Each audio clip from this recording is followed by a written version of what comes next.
Bonjour. Il y a peu de temps, j'ai eu une révélation en lisant un conte. En fait, je suis une princesse.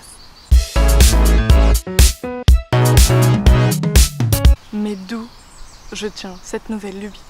J'ai relu un conte, La princesse au petit pois, et tout s'est éclairé. En fait, je suis pas malade. Je suis une princesse. Tu connais l'histoire? C'est un prince qui cherche à se marier. Alors du coup, il fait tout le royaume, et les royaumes d'à côté. Mais il trouve pas une fille qui lui convient. Bien sûr, il y a des princesses au sens de filles de roi. Et il y a des filles jolies et intelligentes. Mais il n'y a pas de vraie princesse. Du coup, il rentre bredouille. Sa mère, qui a toujours de bonnes idées, lui dit qu'il a qu'à laisser la porte ouverte. Et avec un peu de chance, quelqu'un se présentera. Un soir d'orage. Il y a une fille complètement trempée, les cheveux mouillés, la robe pleine de boue qui vient se présenter à la porte. Et qui dit que c'est une princesse et qu'elle veut épouser le prince. Le prince, malgré le côté un peu crado de la meuf, la trouve vachement canon. Il se dit que ça pourrait bien être une vraie princesse et qu'elle lui plairait bien. Le père, il sait pas vraiment quoi dire, parce que même si la fille dit que elle vient d'un royaume lointain, qu'elle n'a pas voulu venir avec de cours parce que ça l'aurait ralenti, etc., etc., elle a aucune preuve en soi. Mais du coup, la mère, elle l'invite. Et elle dit, t'inquiète, je sais comment faire pour savoir si c'est une vraie princesse. Donc la mère fait préparer la plus belle suite pour la princesse. Et elle fait mettre 10 matelas et plein d'édredons, plein de coussins pour que ce soit super confortable. Et en dessous du matelas du dessous, c'est-à-dire sous le dessous maximum, tu vois ce que je veux dire. Et tout en dessous, elle fait mettre 3 petits pois. Il y a un petit pois au pied, un petit pois au niveau du milieu du corps et un petit pois au niveau de la tête. Et la princesse, elle va se coucher. Le lendemain matin, la reine, elle se lève super tôt pour aller voir comment va la princesse. Et elle se rend compte que la princesse, en fait, elle est déjà levée. Elle lui demande, mais ça va? T'as bien dormi? Tout ça? Et la princesse dit, non, j'ai super mal dormi. Et je sais pas pourquoi, j'avais l'impression qu'il y avait des trucs qui me faisaient mal aux pieds, aux fesses et à la tête. Enfin, elle a sûrement pas dit fesses parce que c'est une princesse. Mais, enfin, tu vois, ça l'a gênée quoi. Elle a mal dormi. Et du coup, la mère déclare que c'est une vraie princesse. Et elle se marie au prince, et ils vécurent heureux, et eurent beaucoup d'enfants, bla bla bla.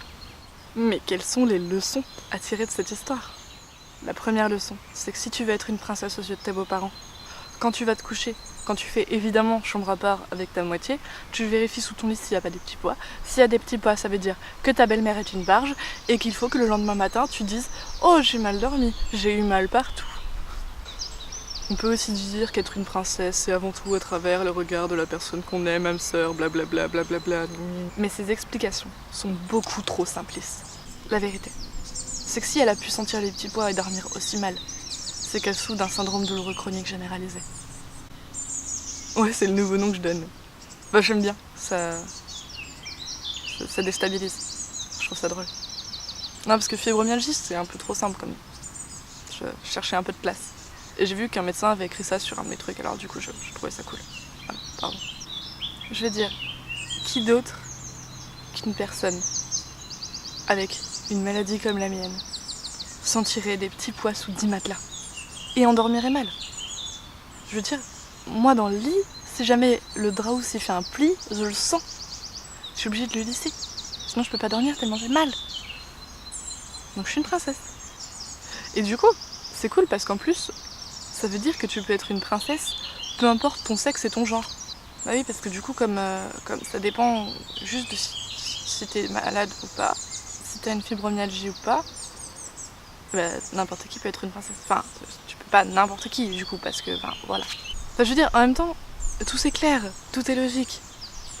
Les princesses, elles sont toujours dépeintes comme super fragiles, un peu chochottes, à tomber dans les pommes pour rien. Je veux dire, c'est pas un hasard. Ah non, pourquoi tu crois que Cendrillon, elle rentre avant minuit? C'est pas pour une question de morale ou quoi, ou qu'est-ce? Absolument pas. Juste parce que si elle rentre après minuit, la marraine, la bonne fée, elle sait très bien qu'elle va douiller pendant des jours après. Puis en plus, après minuit, elle va pas être dans un super état. Tu vois, genre elle va commencer à être fatiguée, à être moins réactive, à être un peu lente, à dire des conneries, même sans avoir picolé. Bah oui, c'est ça la fatigue. Hein. Et la belle au bout dormant, pourquoi tu crois qu'elle dort autant? Je veux dire, qui d'autre qu'un fibro peut dormir autant? Qui? Bah, il y a plein de trucs possibles, mais tu vois ce que je veux dire. Bref, j'ai envie de partager avec toi cette révélation. Il y a plein de vidéos qui vont suivre. Il y a une amie avec laquelle je voulais partir en vacances déjà bien avant d'être malade. On part à Berlin. Et du coup, les prochaines vidéos vont tourner autour de comment on fait pour planifier ce genre de voyage quand on est une princesse. Avec un peu de fourberie, on peut réaliser un peu tout ce qu'on veut quand même, même si on est une princesse.